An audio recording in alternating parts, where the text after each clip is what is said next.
Corruption को खत्म किया ही नहीं जा सकता जब तक वो देश इन 6 तरीकों को इस्तेमाल नहीं कर लेता। हर कोई बस कह देता है कि करप्शन बहुत खराब है यार, इसको खत्म करना चाहिए, लेकिन कोई भी ये नहीं बताता कि कैसे। तो आज मैं तुमको वो प्रूवन तरीके बताने वाला हूँ जिसको प्रैक्टिकली अप्लाई करके कई देशों ने अपने वहाँ करप्शन को ना के बराबर कर दिया। पहला तरीका, इलेक्शन कंट्रोल। दोस्तों, करप्शन की शुरुआत कहाँ से होती है? सोचिए जरा एक बार। सच कहूँ तो करप्शन की शुरुआत इलेक्शन के टाइम से ही हो जाती है, जब जनता अपने लीडर को चुनती है। सोचो एक सेकेंड के लिए, एक नेता है, वो इलेक्शन लड़ रहा है, रैलीज, बैनर्स, एड्स, गिफ्ट, शराब, पैसा, मुर्गा, इसी तरह के और कई चीजों पे उसने 100 करोड़ खर्च कर दिए ताकि वो इलेक्शन जीत सके। अब मान लीजिए कि वो जीत गया, तो जब वो पहले दिन कुर्सी पे बैठेगा तो उसको सबसे पहला थॉट क्या आएगा? मैं देश के लिए क्या करूं? बिल्कुल नहीं, वो सोचेगा ये 100 करोड़ को वापस कैसे लाऊं। और वहीं से करप्शन की शुरुआत हो जाती है। 2019 के जनरल इलेक्शन में 8.5 बिलियन डॉलर का खर्चा हुआ सर।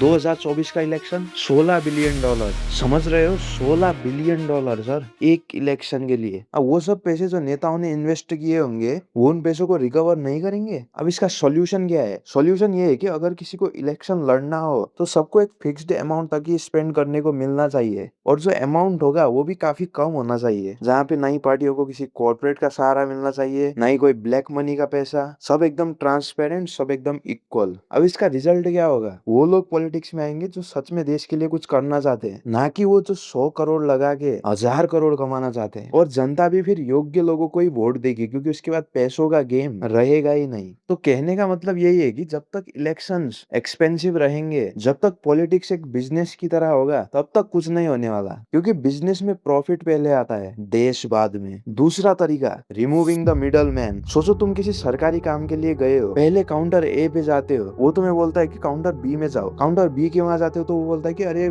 काउंटर सी से फॉर्म लेके आओ। फिर काउंटर सी तुम्हें किसी काम से डी में भेजेगा, फिर डी वाला वापस ए में भेजेगा। और इस पूरे प्रोसेस में किसी एक मोमेंट में करप्शन हो ही जाती है, और यही करप्शन का ब्रीडिंग ग्राउंड है। इसके सॉल्यूशन की बात करें तो इसके लिए देश को सिंगल डोर पॉलिसी या फिर डिजिटलाइजेशन पे ध्यान देना होगा। सिंगापुर, इस्टोनिया और भी कई देशों में गवर्नमेंट के सारे सर्विसेज ऑनलाइन ही दिए जाते हैं, और इससे क्या होता है कि करप्शन अपने आप कम हो जाता है, क्योंकि ऑनलाइन में ह्यूमन इंटरेक्शन ही नहीं होता, तो करप्शन होने का चांस ही नहीं बचता। लेकिन हाँ, इसको इम्प्लीमेंट करने के लिए दो चैलेंजेस हैं। साइबर सिक्योरिटी काफी मजबूत होनी चाहिए, क्योंकि सारा काम डिजिटल होगा। और दूसरा चैलेंज, जिनको ऑनलाइन सर्विसेज को यूज करना नहीं आता, उनको या तो एजुकेट करना होगा या फिर वन डोर पॉलिसी का इस्तेमाल करके उस पहले ही काउंटर पे उनके सारे काम करा के देने होंगे, तब जाके करप्शन कम हो पाएगा। तीसरा तरीका, इंडिपेंडेंट एजेंसी। यानी किसी भी देश में मल्टीपल नहीं, सिर्फ एक ऐसी एजेंसी होनी चाहिए जो सिर्फ करप्शन पकड़े, और ना होम मिनिस्ट्री के कंट्रोल में हो, ना फाइनेंस मिनिस्ट्री के कंट्रोल में हो, किसी के भी कंट्रोल में ना हो, एकदम इंडिपेंडेंट एजेंसी हो,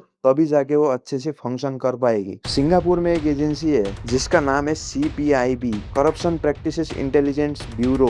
ये एजेंसी बिना किसी के परमिशन के फाइनेंशियल रिकॉर्ड चेक कर सकती है, इन्वेस्टिगेशंस कर सकती है, चाहे मिनिस्टर हो, जज हो, ऑफिसर हो, बिल्कुल फर्क नहीं पड़ता। वैसे तो हर देश में इस तरह की एजेंसीज होती हैं, लेकिन क्योंकि उनमें पॉलिटिकल इंटरफेरेंस काफी ज्यादा होता है और बाकी एक्सटर्नल फैक्टर्स भी काफी ज्यादा होते हैं, इसलिए वो अच्छे से फंक्शन नहीं कर पाते। तो अपने अपने कंट्रीज की एजेंसीज को अभी जाके देखो कि क्या वो इंडिपेंडेंटली काम कर पा रही हैं कि नहीं। चौथा तरीका, कैचिंग बिग फिशेस। सोचो अगर किसी के पापा ही रिश्वत दे रहे हो तो क्या बच्चा नहीं देगा? उसी तरह से जब एक छोटा सा क्लर्क अपने बड़े ऑफिसर को करप्शन करते हुए देखता है और ये भी देखता है कि उसका कोई कुछ नहीं कर पा रहा, तो तुम्हें क्या लगता है, वो नहीं करेगा करप्शन? और यही चीज कल्चर बन जाती है। तो इसी सिस्टम को, इसी कल्चर को चेंज करने के लिए सारे मिनिस्टर्स, ऑफिसर्स और बाकी फेमस लोग, उन सबका एकदम फेयर इन्वेस्टिगेशन और कंटिन्यूअस सुपरविजन यानी निगरानी उस इंडिपेंडेंट एजेंसी ने करना होगा, ताकि एक एग्जाम्पल सेट हो सके। सर, जॉर्जिया में 2003 के बाद जितने भी सीनियर करप्ट ऑफिसर्स थे उन सबको जेल में डाल दिया गया और पूरे सिस्टम में फियर क्रिएट हो गया। Sir, fear. उस इंसिडेंट के बाद छोटे छोटे करप्शन भी अपने आप कम हो गए, क्योंकि हर किसी के माइंड में यही थॉट आता था कि जब बड़े लोग ही नहीं बच रहे तो हम कैसे बचेंगे। Fifth way, education and ethics. Japan, Singapore जैसे देशों में ethics, voting rights and importance और सिविक रिस्पॉन्सिबिलिटी इन सबको एकदम अच्छे से सिखाया जाता है। वहाँ के लोगों के लिए करप्शन ना ही लीगली एक्सेप्टेबल है और ना ही सोशली। बाकी जितने भी तरीके थे वो क्विक चेंजेस के लिए थे, लेकिन ये एजुकेशन और एथिक्स का तरीका जनरेशनल चेंज के लिए है। इसका इम्प्लीमेंटेशन अगर आज किया तो इसके रिजल्ट एकदम परमानेंट चेंज लाएंगे सर। जब बच्चे बचपन से ही स्कूल में सीखते हैं कि करप्शन गलत है, जब सारा पीयर प्रेशर करप्शन के अगेंस्ट हो, जब फैमिली में उस तरह का कल्चर हो, तब करप्शन को खत्म करने के लिए लॉज की भी जरूरत नहीं पड़ती। लेकिन वहीं पे अगर फैमिली ही अपने बच्चों को ऑफिसर इसलिए बनाना चाहती हो ताकि धनाधन पैसा कमाए उस पोस्ट पे पहुंच के, जब लोग नेता भी इसलिए बनना चाहते हो ताकि टनाटन पैसा जेब में डालते जाएं, जिस देश में लोग मैनिफेस्टो और उसमें प्रॉपर प्लानिंग है कि नहीं ये देखने की बजाय मीट, मुर्गा, शराब, जाति, धर्म ये सब देखने लग जाएं, तो फिर कहाँ से करप्शन खत्म होगा सर। और मैं समझता हूँ ये सब क्यों होता है, क्योंकि गरीबी है सर।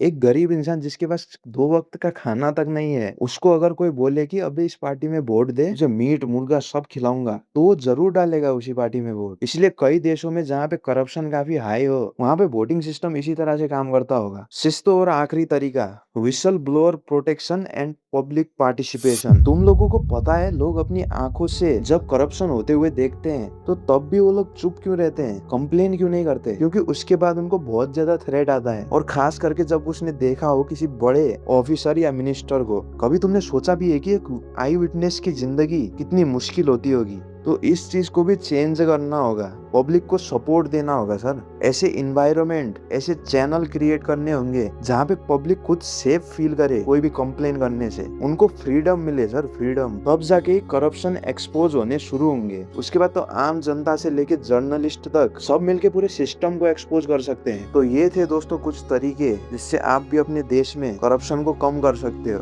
कुछ पॉइंट वैसे रह गए हैं, जैसे कि बहुत तगड़ी पनिशमेंट होनी चाहिए, तगड़ा फाइन होना चाहिए, तो इन सब चीजों का इस्तेमाल कर सकते हैं। लेकिन ये वीडियो सुन के कुछ मतलब नहीं है सर। या तो आपको इस वीडियो को उन लोगों को पहुंचाना होगा जो अभी सिस्टम का हिस्सा हैं और जो ये चेंजेस ला सकते हैं, और अगर वो नहीं लाना चाहते तो फिर एक ही चीज आप कर सकते हैं, और वो है रेवोल्यूशन। मैं नेपाल से हूँ और मेरे देश में ये सब चेंजेस हो रहे हैं, खास करके जेनजी प्रोटेस्ट के बाद, तो मैं तो खुश हूँ सर। अंत में शुक्रिया दोस्तों आपके कीमती समय के लिए जो आपने इस वीडियो को दिया। अगर आप भी कोई सजेशन देना चाहते हैं जिससे करप्शन काफी कम हो सके, तो कमेंट बॉक्स में आप अपने आइडिया शेयर कर सकते हैं। साथ में अगले कौन से टॉपिक पे आप वीडियो चाहते हैं वो भी जरूर से मेंशन कर दीजिएगा। बाकी मिलते हैं दोस्तों अगले वीडियो में।